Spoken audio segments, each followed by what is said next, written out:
Selamat pagi anak didik Bapak semuanya. Bagaimana kabar kalian hari ini nak? Semoga kalian dalam keadaan sehat. Kita kembali bertemu di dalam pembelajaran jarak jauh kita ataupun daring kita hari ini. Kita sudah membahas di bab pertama, sudah kita selesaikan dengan baik, yaitu tentang kasus-kasus pelanggaran dan pengingkaran kewajiban warga negara. Kita kembali masuk ke bab 2, yaitu kita membahas tentang perlindungan dan penegakan hukum di Indonesia. Perlindungan dan penegakan hukum di Indonesia. Ini dia. Itulah yang menjadi topik utama kita hari ini. Boleh kamu lihat nanti, baru kita akan lihat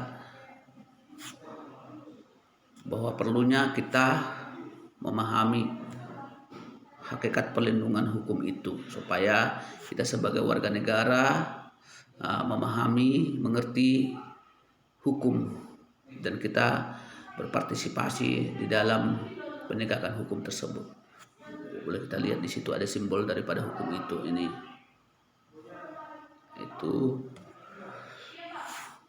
yaitu saat Anda memperhatikan gambar di atas, hal apa yang ada di pikiran kalian anak didik Bapak? Keadilan, hukumkah, atau pengadilan?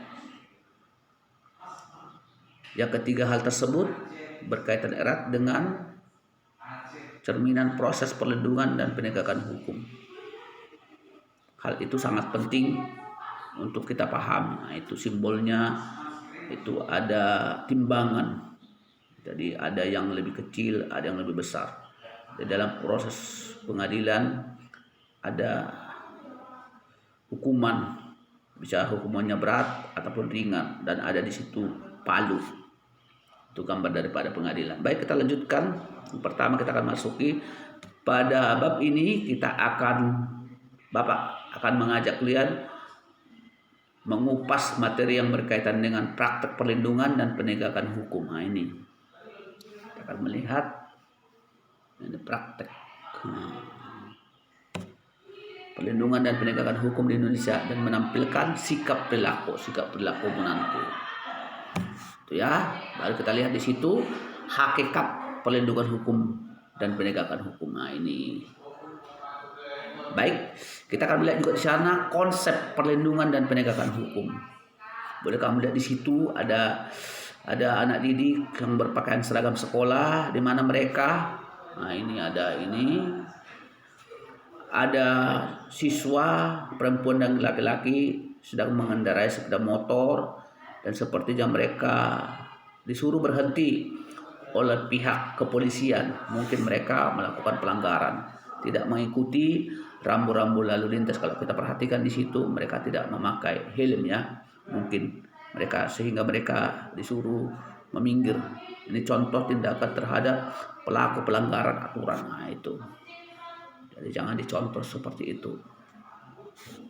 Dari gambar dua-dua itu, dampak dari tidak dipatuhinya hukum. Ketika hukum tidak dipatuhi atau dilaksanakan, akan terjadi adalah kekacauan. Itu sudah jelas. Kalau kamu tidak melakukan hukum itu, akan terjadi kekacauan. Nih, kekacauan di semua bidang kehidupan. Nah, ini semua bidang kehidupan. Apa sebenarnya perlindungan hukum itu menurut para ahli? Ini ada Andi Hamzah mengatakan perlindungan hukum adalah sebagai daya upaya. Nah, ini sebagai daya upaya yang dilakukan secara sadar oleh setiap orang maupun lembaga pemerintah dan swasta yang bertujuan mengusahakan pengamanan, penguasaan, dan pemenuhan kesejahteraan hidup sesuai dengan hak-hak asasi yang ada. Makna tersebut tidak lepas dari fungsi hukum itu sendiri, yaitu untuk melindungi kepentingan manusia. Dengan kata lain, hukum memberikan perlindungan kepada manusia dalam memenuhi berbagai macam kepentingan, dengan syarat manusia juga harus melindungi kepentingan orang lain. Nah, itu tujuan daripada perlindungan hukum itu. Dengan demikian, kita lihat di situ, dengan demikian Perlindungan dapat dikatakan sebagai perlindungan hukum apabila mengandung unsur-unsur. Nah, ini unsur-unsurnya. Nah, itu ya. Pertama, A. Kita lihat A di situ. Adanya perlindungan dari pemerintah kepada warganya. Itu A. Adanya perlindungan dari pemerintah kepada warganya. B. Jaminan kepastian hukum. C. Berkaitan dengan hak-hak warga negara. D.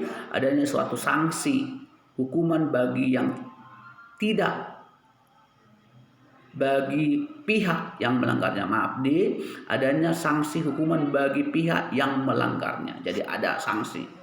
Kalau tidak diberikan nanti sanksi kepada yang melanggar, mereka dengan seenaknya melanggar hukum itu. Makanya ada di situ perlindungan dari pemerintah kepada warganya, jaminan kepastian hukum, berkaitan dengan hak-hak warga negara, adanya sanksi hukum bagi pihak yang melanggarnya. Demikianlah penjelasan Bapak hari ini tentang hukum.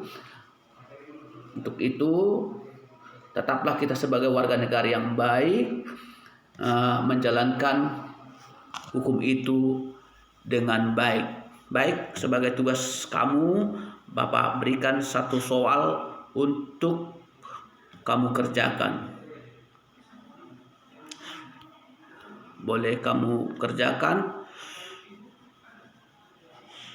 Soalnya adalah jelaskan hakikat perlindungan dan penegakan hukum di Indonesia. Saya ulangi, jelaskan hakikat dan penegakan hukum di Indonesia. Soal ini boleh kamu antar ke sekolah dan nanti Bapak akan menilainya. Itu hanya satu soal untuk kamu kerjakan. Demikianlah pertemuan kita hari ini. Saya sudahi dengan ucapan selamat pagi.